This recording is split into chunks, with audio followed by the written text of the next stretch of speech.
Students, material noun और collective noun last जो हमारा पेयर है बिलीव्स का, हालांकि पेयर्स के बीच में इतना ताल्लुक नहीं है जितना के कॉमन नाउन और प्रॉपर नाउन के बीच में था, जितना के कंक्रीट नाउन और एब्स्ट्रैक्ट नाउन के बीच में था।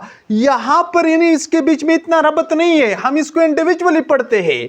स्टूडेंट, मटेरियल नाउन किस किस्म के नाउन होते हैं? इसका मतलब होता है मादा, यानी ये वो दोज नाउन्स, ये वो नाउन्स होते हैं विच रिप्रेजेंट सब्सटेंसेस, यानी जो मटेरियल चीजों को रिप्रेजेंट करता है। किस किस्म की चीजें?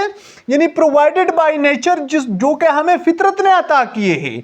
एंड सम और क्रिएटेड आर्टिफिशियली, और बाज जो चीजें इस कायनात में आर्टिफिशियली क्रिएट किए गए हैं, आर कॉल्ड मटेरियल नाउन, इसको हम मटेरियल नाउन कहते हैं। इसी तरह तो सारी चीजें हैं दुनिया में। स्टूडेंट्स, कॉन्सेप्ट क्लियर करें, मैं आपको बताता हूं। ये अदर चीजों के क्रिएशन के लिए भी इस्तेमाल होते हैं, यानी अदर थिंग्स जो होते हैं ये भी इन चीजों से क्रिएट किए जाते हैं।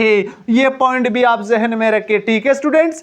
ये वो नाउन है यानी जो इस दुनिया में या तो आर्टिफिशियली क्रिएट किए गए हैं या प्रोवाइडेड बाय नेचर या फितरत ने, यानी फ्रॉम दी अबव, अल्लाह ताला की तरफ से क्रिएट किए गए हैं। और वो ये चीज यानी ये वो पर्टिकुलर नाउन होते हैं जिससे बाद दूसरी चीजें बनाई जाती है। मिसाल के तौर पर गोल्ड को देखो, यानी गोल्ड बहुत सारी चीजें बनाई जाती है इससे। सिल्वर को देखो, बिल्कुल इसी तरह स्टोन को देखो, इससे भी चीजें बनाई जाती है। सीमेंट को देखो, वाटर को देखो, इसी तरह आप मिल्क को देखो स्टूडेंट्स, इससे भी चीजें बनाई जाती हैं।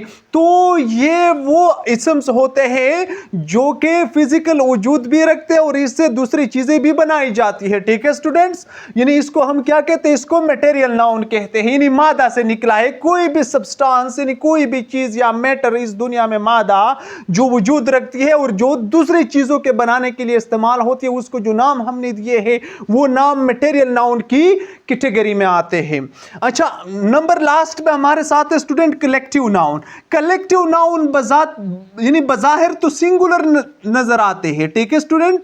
यानी ये बिल्कुल यानी इसके साथ वैसे जिस तरह हम कहते हैं ना पेन की प्लूरल हम बनाते हैं, पेन्स बनाते हैं, तो इसका मतलब होता है एक पेन और इसका मतलब होता है बहुत ज्यादा पेन। लेकिन यहां पे ऐसा नहीं है स्टूडेंट। ये दोज नाउन ये वो नाउन होते हैं use to represent a group of things, places और क्रीचर। यानी या तो चीजों का अपना एक ग्रुप रिप्रेजेंट करता है, या प्लेसेस का, या क्रीचर्स का, मखलूकात का, कोई भी यानी जो जिंदा मखलूक होती है उसके जमगट्टे को रिप्रेजेंट करता है, ठीक है स्टूडेंट। वो किस तरह?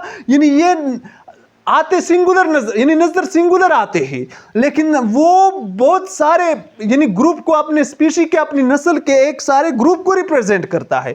जिस तरह के यहां पे मैंने एक नाउन लिखा है पुलिस, इसको देखे पुलिस के साथ SIS नहीं है, लेकिन इससे मुराद बहुत सारे पुलिस है। पुलिस का नाम ले लेंगे तो उस मुल्क के सारे पुलिस उससे मुराद होते हैं। टीम का नाम ले लेंगे तो एक ग्रुप होता है, एक टीम मेंबर्स होते हैं, यानी क्रिकेट टीम के 11 प्लेयर्स होते हैं। इसी तरह आप क्राउड को देखे बहुत सारा हुजूम को रिप्रेजेंट करता है।